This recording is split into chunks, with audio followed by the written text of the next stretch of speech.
Peut-on vraiment représenter la justice? Est-ce un regard froid, une épée levée, une balance parfaitement équilibrée?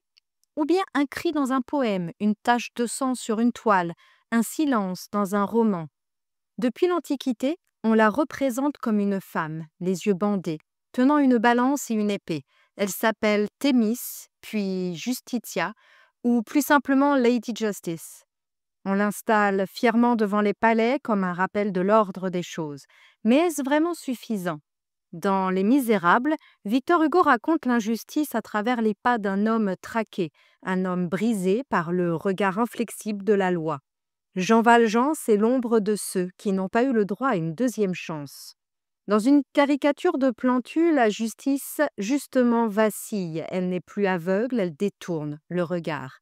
Et dans les couloirs d'un musée, une photographie, un dessin ou une installation peuvent parfois éveiller plus de conscience qu'un verdict. Car l'art, lui, n'a pas besoin de trancher. Il montre, il questionne, il donne une voix à celles et ceux qu'on n'entend pas.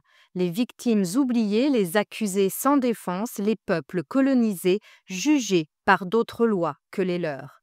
Alors peut-être que la justice devrait descendre de son piédestal, peut-être que pour rester humaine, elle doit apprendre à s'exposer, à s'émouvoir, à douter.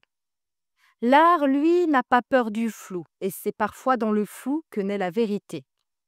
Un épisode pour ouvrir la discussion, questionner les symboles et apprendre à articuler son discours entre droit, mémoire et expression artistique. Je vous laisse découvrir les activités de remue-ménage sur cet édito dans la description de ce podcast accessible gratuitement sur la plateforme.